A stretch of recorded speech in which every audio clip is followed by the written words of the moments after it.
Hello दोस्तों, कैसे हो आप सब लोग। मैं उम्मीद करता हूँ कि आप सब लोग बेहतरीन होंगे और आप सब लोग की पढ़ाई भी एकदम बेहतरीन तरीके से चल रही होगी। मैं आप सभी का स्वागत करता हूँ आपके अपने यूट्यूब चैनल मार्स क्लासेस में। ठीक है, आज हम पढ़ने वाले हैं कक्षा 10 की गणित। और कक्षा 10 के गणित में आज हम पढ़ने वाले हैं प्रश्नावली 1.1 के क्वेश्चन नंबर 5वां, 6वां और 7वां। ठीक है, और बाकी के इसके पहले सारे क्वेश्चन हमने कर रखे हैं पहले से, आप जाके प्ले लिस्ट में देख सकते हैं। ठीक है, तो चलिए स्टार्ट करते हैं। आज का जो हमारा पहला प्रश्न है प्रश्न नंबर 5। ठीक है, ये क्या कह रहा है कि जांच कीजिए कि क्या किसी प्राकृतिक संख्या n के लिए संख्या 6 की घात n अंक शून्य पर समाप्त हो सकती है। ये आपको बताना है कि क्या ऐसा हो सकता है कि कोई एक प्राकृतिक संख्या है। ठीक है, प्राकृतिक संख्या n है और उस संख्या के लिए 6 की घात n अंक शून्य पर समाप्त हो सकता है कि नहीं हो सकता। इस तरह का एक क्वेश्चन एग्जाम्पल भी है ना। उस क्वेश्चन को हमने करा रखा है और वहां पे जब हमने एग्जाम्पल कराया था इससे रिलेटेड, तो इस सवाल को भी हमने वहां पे करा रखा था। ठीक है, तो चलिए इस सवाल को हम दोबारा यहाँ भी कर लेते हैं क्योंकि ये प्रश्नावली स्टार्ट किए हुए हैं। तो प्रश्न क्या कह रहा है कि जांच कीजिए कि क्या किसी प्राकृतिक संख्या n के लिए संख्या 6 की घात n अंक शून्य पर समाप्त हो सकती है। आपको ये बताना है। तो देखिए, पहले तो हम कुछ चीजें समझ लेते हैं कि अगर कोई संख्या है, ठीक है, और उसका जो इकाई अंक है वो शून्य पर समाप्त हो रहा है, तो उसके कम से कम दो अभाज्य गुणनखंड 2 और 5 अवश्य होंगे, है ना। कहने का मतलब है कि अगर कोई एक संख्या है, ठीक है, जिसका इकाई अंक क्या है, 0 है। क्या है, इकाई अंक 0 है, मतलब वो संख्या 0 के अंक पर समाप्त हो रही है, तब वो संख्या 2 और 5 से अवश्य ही कटेगी। मतलब 2 और 5 से उसका भाग अवश्य ही चला जाएगा। ठीक है, जैसे मान लीजिए कि यहाँ पे ऐसा लिखा हो कि कोई एक संख्या लिखी है ये, ठीक है, और इसमें अगर आप देखें तो इकाई अंक क्या है, 0 है। मतलब ये संख्या 2 से भी कट जाएगी और 5 से भी कट जाएगी। ठीक है, तो अगर कोई भी संख्या का अंक शून्य पर समाप्त हो रहा है, अगर किसी संख्या का अंक शून्य पर समाप्त हो रहा है, तो उसके कम से कम दो गुणनखंड अवश्य होने चाहिए, 2 और 5। तो वही हम काम करेंगे। पहले तो यहाँ पे जो हमारे पास 6 की घात n अंक है, ठीक है, इसका हम क्या करेंगे, अभाज्य गुणनखंड करेंगे।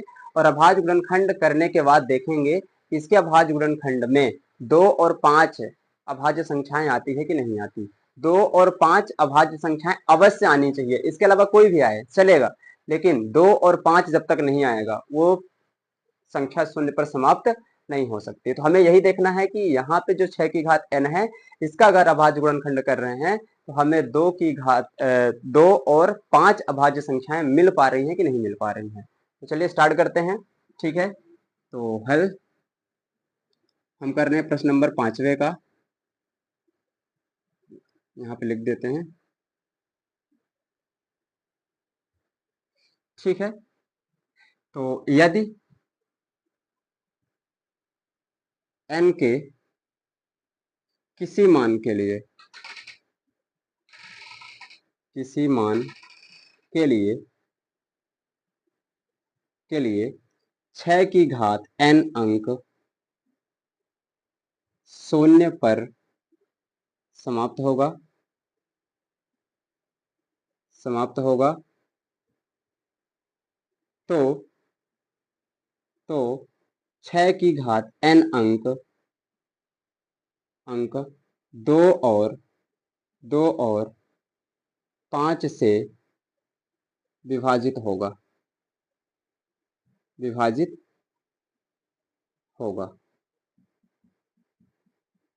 ठीक है, यदि n के किसी मान के लिए 6 की घात n अंक अगर शून्य पर समाप्त हो रहा है, मतलब इकाई अंक शून्य हो रहा है, तो ये जो 6 की घात n अंक है, ठीक है, या जो 6 की घात n संख्या है, ये 2 और 5 से क्या होनी चाहिए, विभाजित होनी चाहिए। ठीक है, अर्थात अर्थात अर्थात 6 की घात n अंक के दो अभाज्य गुणनखंड के दो, या ऐसे लिख देते हैं, अर्थात 6 की घात n के 2 और 5 अभाज्य गुणनखंड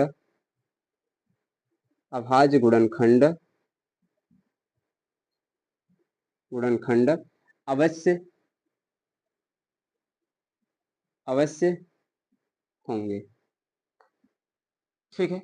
यदि n के किसी मान के लिए 6 की घात n अंक शून्य पर समाप्त होगा तो 6 की घात n अंक 2 और 5 से विभाजित होगा।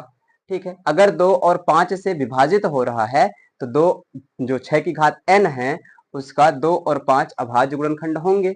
ठीक है, तो लेकिन लेकिन 6 की घात n का अभाज्य गुणनखंड अगर हम करें तो हमें क्या क्या मिलता है। इसका अभाज्य गुणनखंड करिए 6 का, तो 2 तिहाई 6 और 3 एकम 3, मतलब 2 गुणे 3 की घात n। तो यहां अगर हम देखें कि 6 का हमने अभाज्य गुणनखंड किया तो 6 के अभाज्य गुणनखंड में दो अभाज्य संख्याएं मिल रही हैं, 2 और 3। 2 तो मिल रहा है लेकिन 5 नहीं मिल रहा है।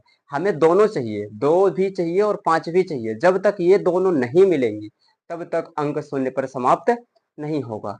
ठीक है, तो लेकिन यहां देखते हैं कि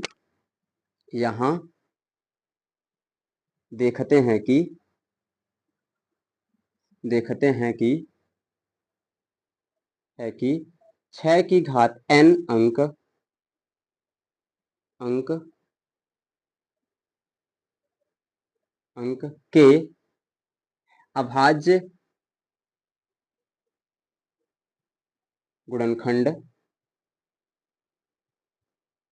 गुणनखंड में अभाज्य संख्या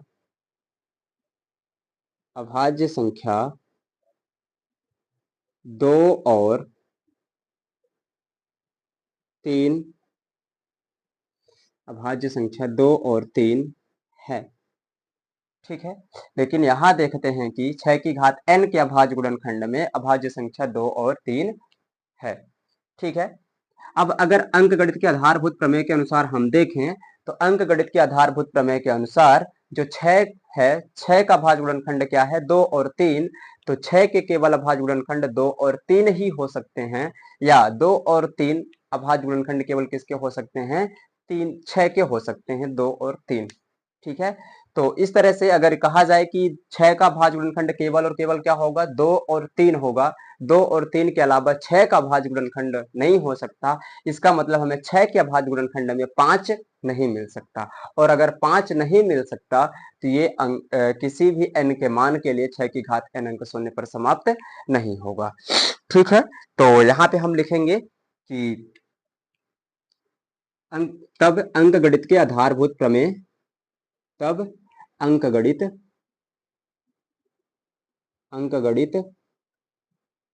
के आधारभूत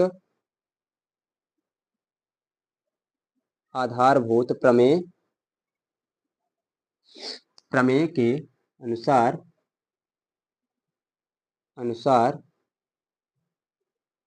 6 की घात n के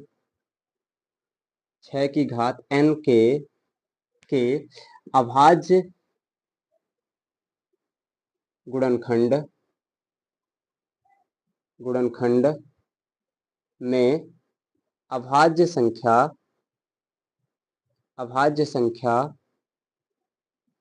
2 और 3 के अतिरिक्त अन्य कोई अभाज्य संख्या नहीं होगी। इसलिए n के किसी मान के लिए 6 की घात n अंक शून्य पर समाप्त नहीं होगा। अगर हमें 6 के अभाज्य गुणनखंड करने पर अभाज्य संख्या 2 और 5 मिल जाता तब तो ये शून्य पर समाप्त होता, लेकिन 2 और 5 नहीं मिल रहा है इसलिए शून्य पर समाप्त नहीं होगा। तो इसलिए n के किसी मान के लिए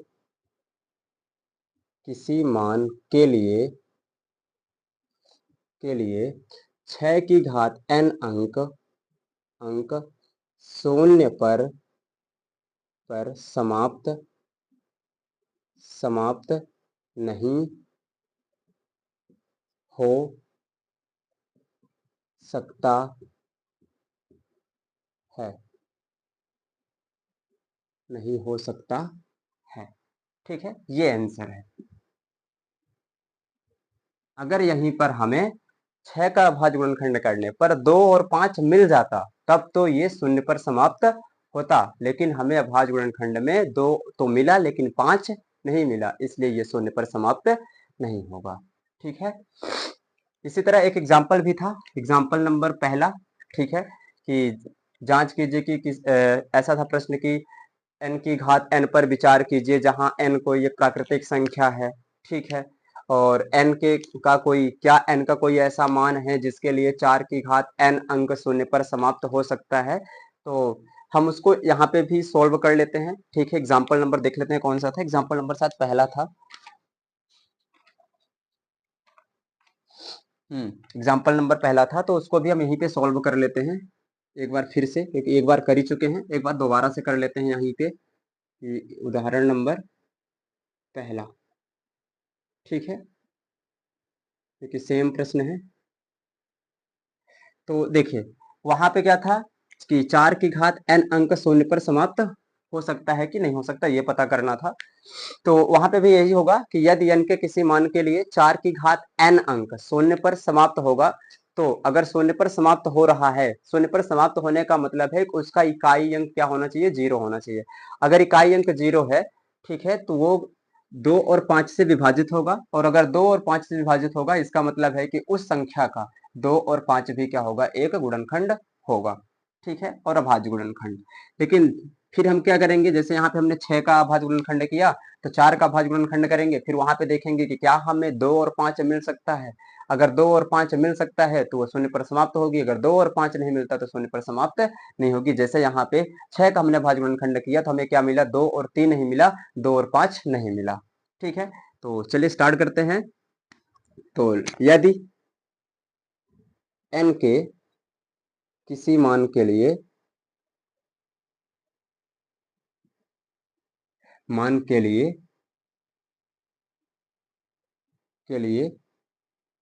4 की घात n अंक शून्य पर समाप्त समाप्त होगा तो 4 की घात n अंक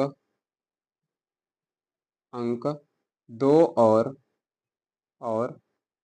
5 से विभाजित होगा। अर्थात अर्थात अर्थात 4 की घात n अंक के 2 अभाज्य गुणनखंड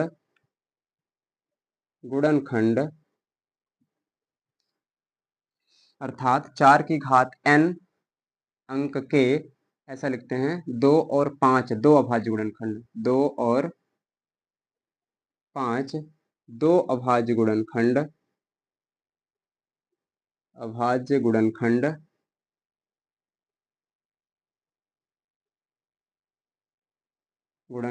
अवश्य होंगे। ठीक है, तो अगर शून्य पर समाप्त होता है तो 4 की घात n अंक 2 और 5 से विभाजित होगा। अगर 2 और 5 से विभाजित हो रहा है तो उसके दो गुणनखंड अवश्य होंगे, 2 और 5। लेकिन लेकिन 4 की घात n बराबर, अब 4 का क्या करें, हम गुणनखंड करें, तो 2 दूनी 4, 2 एक कम 2, तो अभाज्य संख्याएं हमें मिली 2 गुणे 2 की घात n। ठीक है, तो अब अगर देखो आप, तो यहाँ पे 4 का अभाज्य गुणनखंड करने पर केवल अभाज्य संख्याएं क्या मिल रही हैं, 2। यहाँ तो 5 दिख ही नहीं रहा है, 2 के अलावा कोई दूसरी संख्या नहीं दिख रही है। ठीक है, अभाज्य संख्या, इसका मतलब है कि ये भी शून्य पर समाप्त नहीं होगा। 2 तो मिल रहा है लेकिन 5 नहीं मिल रहा है, इसका मतलब 4 की घात n भी n के किसी मान के लिए शून्य पर समाप्त नहीं होगा। तो लिखेंगे यहाँ पे कि यहाँ देखते हैं कि यहाँ देखते हैं कि 4 की घात n अंक के अभाज्य गुणनखंड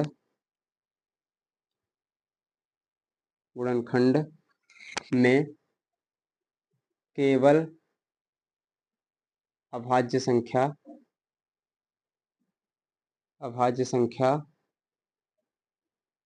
2 है, तब अंकगणित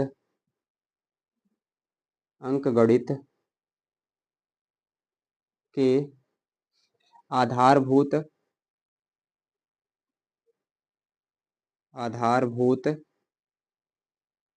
प्रमेय के अनुसार 4 की घात n अंक के अभाज्य गुणनखंड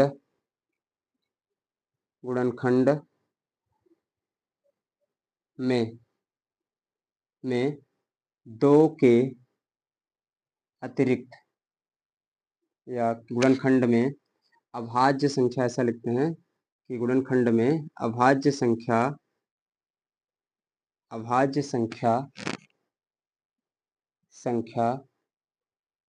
2 के अतिरिक्त अन्य कोई अभाज्य संख्या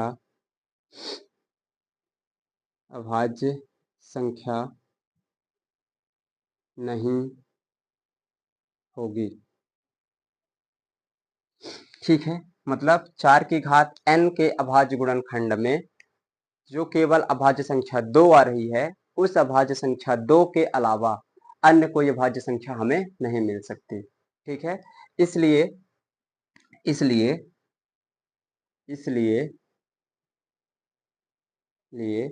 4 की घात n अंक, या ऐसा लिखते हैं, इसलिए n के किसी मान के लिए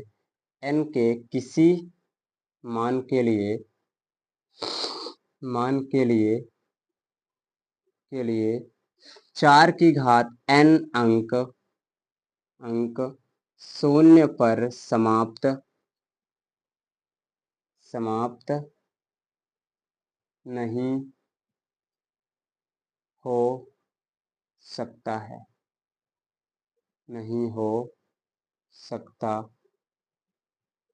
है। ठीक है, अगर कोई भी संख्या शून्य पर समाप्त हो रही है तो वो अवश्य ही 2 और 5 से विभाजित होगी। उसका मतलब है कि उस संख्या का अभाज्य गुणनखंड आप करेंगे तो उस अभाज्य गुणनखंड में 2 और 5 अवश्य मिलेगा। लेकिन यहाँ पे हमने देखा कि 6 को भी लिया, 4 को भी लिया, ठीक है, लेकिन जब इनमें देखा तो हमें 6 में केवल अभाज्य संख्या 2 और 3 मिल रही है और 4 में केवल अभाज्य संख्या 2 मिल रही है। 5 किसी में नहीं मिल रहा है, ना तो 6 वाले में मिल रहा है, ना तो 4 वाले में मिल रहा है। तो n का ऐसा कोई मान नहीं होगा जिसके लिए जो 6 की घात n अंक है वो शून्य पर समाप्त हो सके। इसी तरह 4 की घात n अंक भी शून्य पर समाप्त नहीं हो सकता। ठीक है, उम्मीद करता हूँ कि ये दोनों क्वेश्चंस आपको एकदम आसान तरीके से समझ में आए होंगे। ये क्वेश्चन है प्रश्नावली का, प्रश्न नंबर 5वां है, और ये क्वेश्चन है एग्जाम्पल का। ठीक है, उदाहरण नंबर 1 है। ठीक है, इस क्वेश्चन को हमने पहले भी करा रखा है, यहाँ पे भी इससे रिलेटेड क्वेश्चंस मिला, हमने यहाँ भी सॉल्व करा दिया। अब मैं उम्मीद करता हूँ कि आपको ये दोनों क्वेश्चन एकदम आसान तरीके से समझ में आए होंगे। बस इसमें याद क्या रखना है कि आपको ये प्रूफ कर लेना, देख लेना है कि अगर आप कर पाए कि जो भी संख्याएं हैं, है ना, जैसे यहाँ पे 6 की घात n अंक है, फिर 7 की घात कर दिया जाए, 8 की घात कर दिया जाए, 9 की घात कर दिया जाए, इस टाइप के, तो अगर शून्य पर समाप्त होगा इसका मतलब है उसके 2 अभाज्य गुणनखंड अवश्य होने चाहिए, 2 और 5। अगर 2 और 5 हैं तभी वो शून्य पर समाप्त होगा, अन्यथा शून्य पर समाप्त नहीं होगा। आप खुद ट्राई कर सकते हैं, आप कोई भी संख्या ले लीजिए जिसका इकाई अंक क्या हो, 0 हो, है ना, बड़ी से बड़ी छोटी से छोटी संख्या ले लीजिए जिसका इकाई अंक क्या हो, 0 हो, और जब आप उसका अभाज्य गुणनखंड करेंगे तो उसमें 2 अभाज्य संख्या जरूर मिलेंगी, 2 और 5, और 2 और 5 अगर मिला तभी वो शून्य पर समाप्त होगा। अगर 2 और 5 नहीं मिल रहा है तो शून्य पर समाप्त नहीं होगा। अब आप कोई भी संख्या ले लीजिए, जैसे आप मान लीजिए कि आपने 10 ले लिया, 20 ले लिया, ठीक है, और कोई अन्य संख्या ले लीजिए, जैसे मान लीजिए आपने 30 ले लिया, 100 ले लिया, 200 ले लिया, 1000 ले लिया। अब इन संख्याओं में देखो आप इकाई अंक क्या है, 0 मिल रहा है, इकाई अंक 0 मिल रहा है। ठीक है, अब इनका जब आप अभाज्य गुणनखंड करेंगे ना, तो इनके अभाज्य गुणनखंड में 2 और 5 अवश्य मिलेगा। ठीक है, लेकिन यहाँ पे जब हमने 6 और 4 का भाज्य गुणनखंड किया तो 2 और 5 नहीं मिला, इसलिए ये शून्य पर समाप्त नहीं हो रहे हैं। ठीक है, उम्मीद करता हूँ कि आपको ये दोनों क्वेश्चन एकदम आसान तरीके से समझ में आए होंगे और मैंने एकदम बेहतरीन तरीके से समझाने का प्रयास किया है। ठीक है, लिख लीजिए इसको, फिर अगला क्वेश्चन करते हैं, या स्क्रीनशॉट ले लीजिए। ठीक है,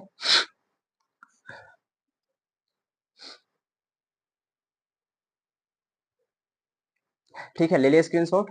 चलिए अगले क्वेश्चन की तरफ चलते हैं। अगला क्वेश्चन ये कह रहा है कि व्याख्या कीजिए कि 7 गुणे 11 गुणे 13 प्लस 13 तथा 7 गुणे 6 गुणे 5 गुणे 4 गुणे 3 गुणे 2 गुणे 1 प्लस 5 भाज्य संख्याएं क्यों हैं। आपको ये पता करना है कि ये भाज्य संख्याएं तो हैं लेकिन क्यों हैं। ठीक है, चलिए स्टार्ट करते हैं। प्रश्न नंबर 6वां, इसको हटा देता हूं।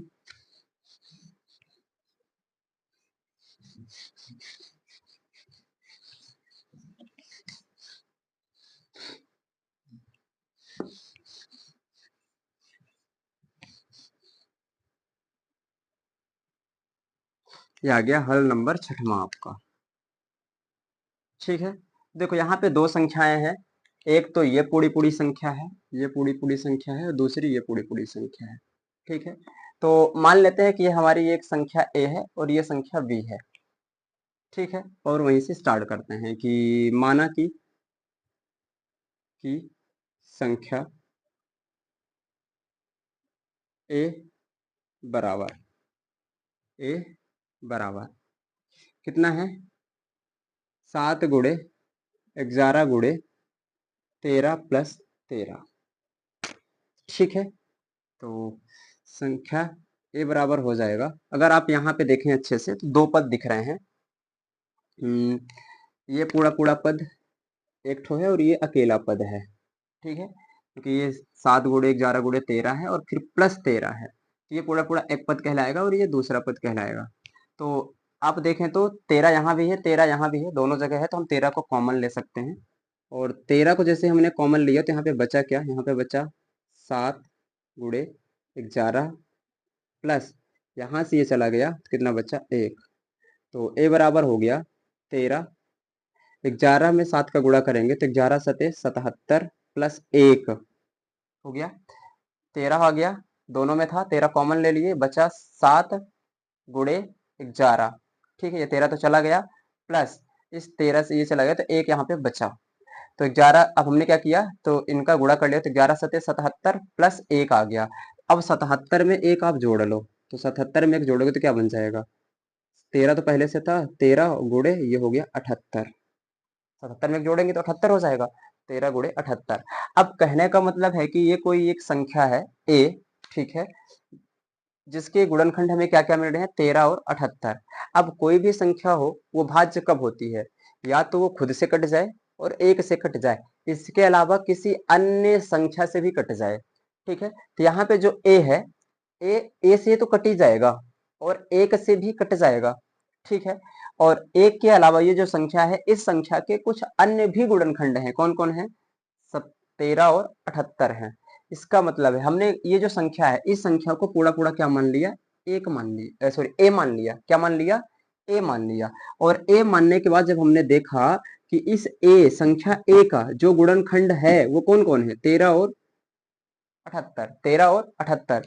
अब 13 और 78 क्या है, उस संख्या के अलावा, जैसे ये ए है, ए के अलावा और एक को छोड़कर कोई अन्य गुणनखंड भी हमें मिल रहे हैं, 13 और 78 मिल रहा है।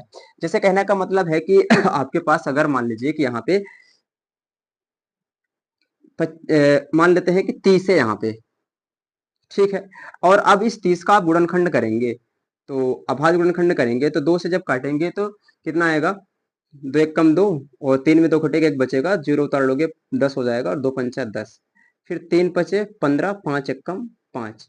तो आप देखो ये जो 30 है, तो 30 के गुणनखंड क्या क्या है, 2 है, 3 है, 5 है। इसका मतलब ये 2 से भी कट रहा है, 3 से भी कट रहा है और 5 से भी कट रहा है, और साथ में ये 3 खुद से तो कट ही जाएगा और 1 से भी कट जाएगा। तो हम कह सकते हैं कि जो ये 30 है, इस 30 के अभाज्य गुणनखंड स्वयं और 1 के अलावा, मतलब इस 30 के अलावा और 1 के अलावा, क्यों ये 30 तो 30 से कट ही जाएगा और 1 से भी कट जाएगा, तो इस संख्या 30 का स्वयं और 30 के अलावा अन्य 3 गुणनखंड हैं। कौन कौन से हैं?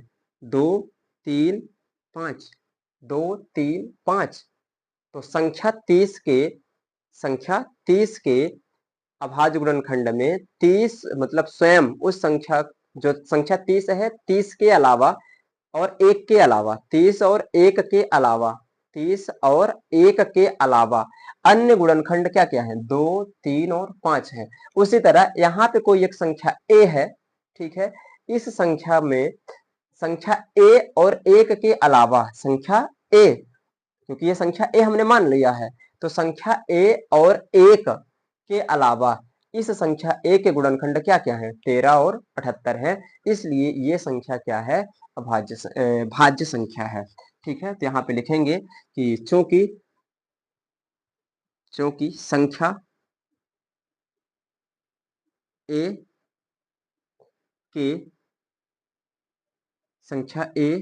के अभाज्य संख्या या संख्या a के a और संख्या a और 1 या स्वयं और 1 ऐसा लिख देते हैं कि संख्या a के स्वयं और 1 के अतिरिक्त अभाज्य गुणनखंड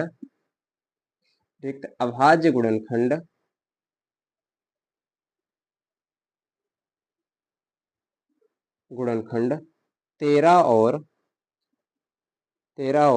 78 है। इसलिए संख्या a क्योंकि स्वयं और 1 के अलावा अन्य गुणनखंड भी मिल रहे हैं, है ना? क्या मिल रहे हैं? 13 और 78। इसलिए संख्या a भाज्य संख्या होगी। अतः संख्या 7 गुणे 11 गुणे 13 प्लस 13 एक भाज्य संख्या होगी।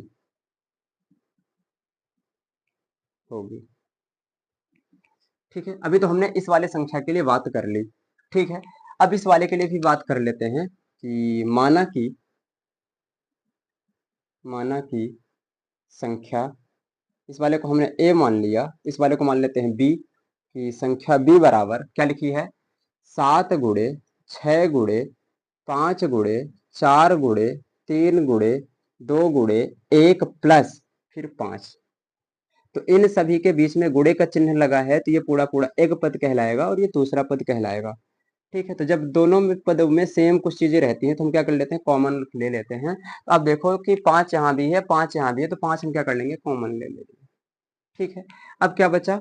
7 गुणे 6 गुणे 5 तो बाहर चला गया, बचा 4 गुणे 3 गुणे 2 गुणे 1 प्लस 5 बाहर चला गया, तो यहाँ पे बचा 1, 5 एकम 5।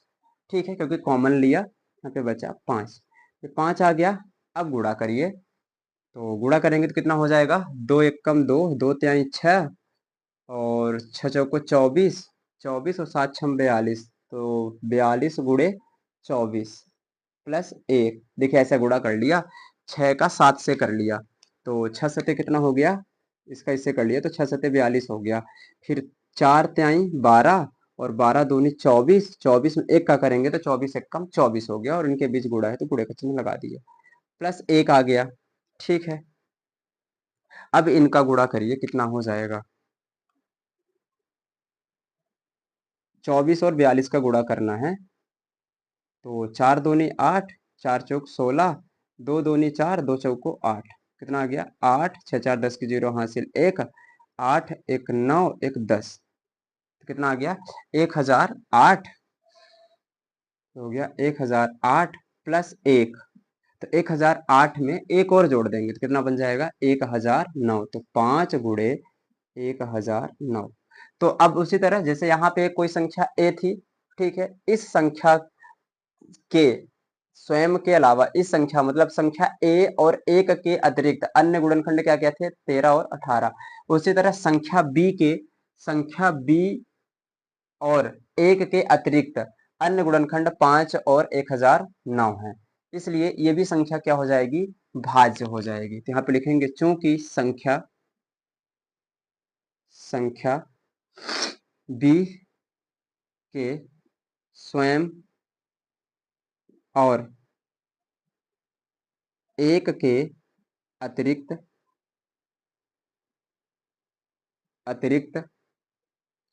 अभाज्य गुणनखंड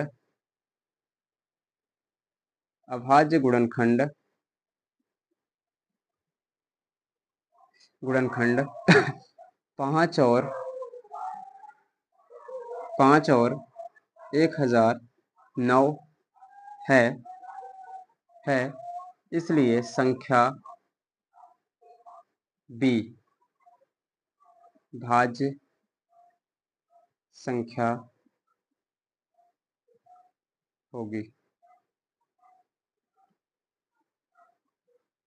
ठीक है, अतः संख्या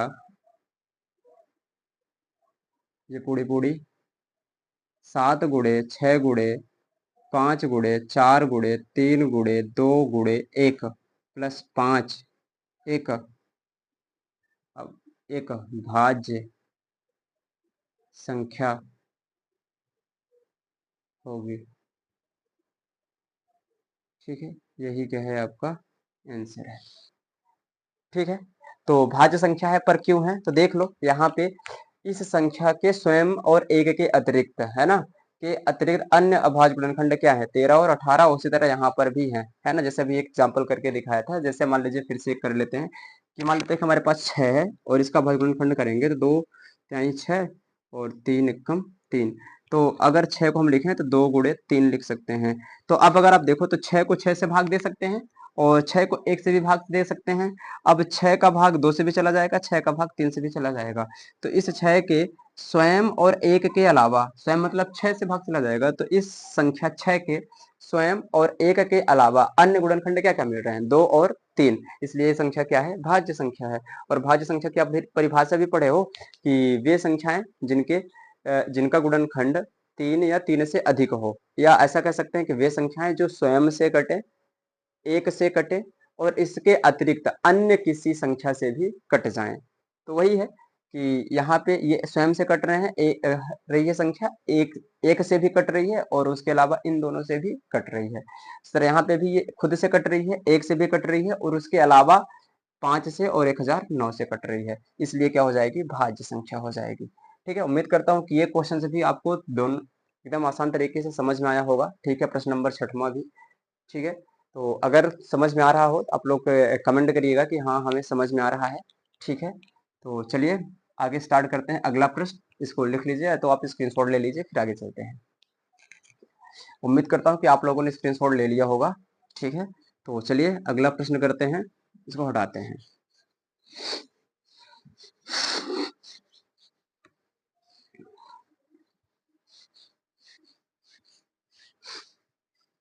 देखिए प्रश्न नंबर 7वां, और प्रश्नावली 1.1 का ये आखिरी भी प्रश्न है। ठीक है, यहाँ से प्रश्नावली 1.1 खत्म होती है। तो प्रश्न नंबर 7वां कह रहा है कि किसी खेल के मैदान के चारों ओर, ठीक है, एक वृत्ताकार पथ है, मतलब एक खेल का मैदान है जिसके चारों ओर क्या है एक वृत्ताकार पथ है। ठीक है, इस मैदान का एक चक्कर लगाने में सोनिया को 18 मिनट लगते हैं। एक मैदान है जो कैसा है वृत्ताकार है, उस वृत्ताकार मैदान का सोनिया को एक चक्कर लगाने में 18 मिनट का समय लगता है, जबकि इसी मैदान का एक चक्कर लगाने में रवि को 12 मिनट लगते हैं। जबकि रवि उसी मैदान में वृत्ताकार मैदान में चक्कर लगाता है तो उसको कितने समय लगते हैं 12 मिनट और सोनिया को 18 मिनट। तो प्रश्न ये कह रहा है कि मान लीजिए कि वे दोनों एक ही स्थान और एक ही समय पर चलना प्रारंभ करें। मतलब एक ही जगह से और एक ही स्थान से एक ही दिशा में चलना प्रारंभ करते हैं। कहने का मतलब है कि ये कोई मान लेते हैं एक पार्क है और ये एक ऐसा पार्क है वृत्ताकार है। ठीक है, कैसा है? वृत्ताकार है। थोड़ा सा और अच्छे से बना लें वृत्त। ये मान लेते हैं कि ऐसा है, वृत्ताकार है, मान लेते हैं, है ना। ठीक है, अब ये कहते हैं कि यहां से ये लोग चलना प्रारंभ करते हैं इस डायरेक्शन में। ठीक है, तो सोनिया भी चलना प्रारंभ कर रही है और रवि भी चलना प्रारंभ कर रहा है। ठीक है, तो क्या कह रहा है कि मान लीजिए कि वे दोनों एक ही स्थान और एक ही समय पर चलना प्रारंभ करते हैं। मतलब एक ही स्थान से, मतलब इस स्थान से चलना प्रारंभ कर रहे हैं और एक ही समय में एक ही दिशा में चलते हैं। मतलब जिस समय रवि स्टार्ट करेगा उसी समय सोनिया भी स्टार्ट करेगी चलना। ठीक है, दौड़ना। ठीक है, तो जब रवि चलना स्टार्ट करेगा और सोनिया एक ही समय में एक ही स्थान से और एक ही डायरेक्शन, मतलब एक ही दिशा में चलना प्रारंभ कर रहे हैं। तो प्रश्न ये कह रहा है कि एक ही दिशा में चल रहे हैं और एक चक्कर लगाने में रवि को 12 मिनट और सोनिया को 18 मिनट लगता है। तो वे दोनों कितने समय बाद पुनः प्रारंभिक स्थान पर मिलेंगे? मतलब अगर ये यहां से चलना प्रारंभ कर रहे हैं, ठीक है, घूमना चल प्रारंभ कर रहे हैं, तो दोबारा इसी जगह पर, दोबारा इसी बिंदु पर कब मिलेंगे? ठीक है, तो सोनिया को एक चक्कर लगाने में कितना समय लगता है? 18 मिनट का। रवि को लगता है 12 मिनट का। ठीक है, तो अगर ये दोनों पुनः पुरानी अवस्था में कब मिलेंगे ये हमें पता करना हो, हम क्या कर लें, इन दोनों का एलसीएम निकाल लें और इन दोनों का जो एलसीएम आएगा, ठीक है, उतने समय बाद ही ये दोनों वापस फिर से मिलेंगे। ठीक है, तो यहाँ पे लिखेंगे कि सोनिया को एक चक्कर लगाने में लगा समय बराबर सोनिया को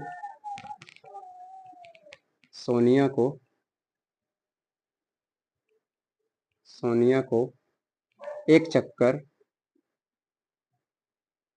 लगाने में लगा समय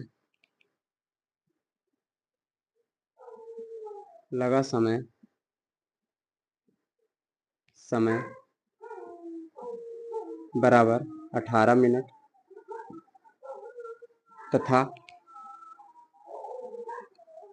तथा रवि को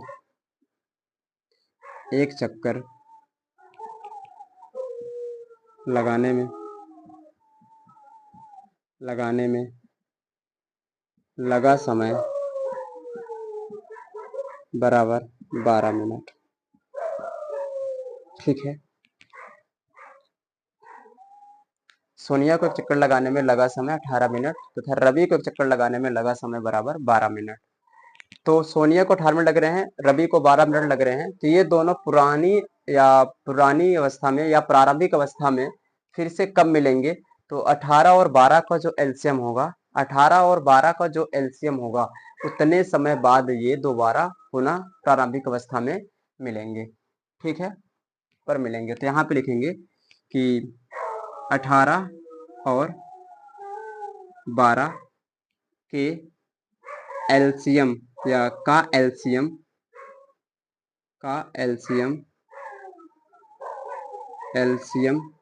जितना होगा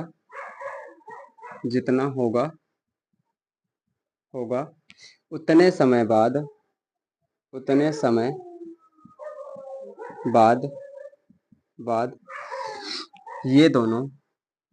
बाद ये दोनों पुनः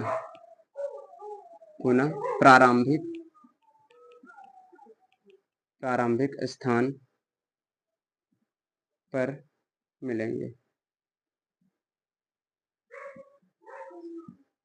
कब मिलेंगे? तो जितना 12 और 18 का एलसीएम होगा उतने समय बाद। ठीक है, तो पहले 18 का भाज्य गुणनखंड कर लेते हैं और 12 का भाज्य गुणनखंड कर लेते हैं, फिर देख लेते हैं इनका एलसीएम क्या आएगा। तो इसको काटिए, 2 से कट जाएगा, तो 2 नमा 18, फिर 3 त्रिकाई 9, 3 एकम 3।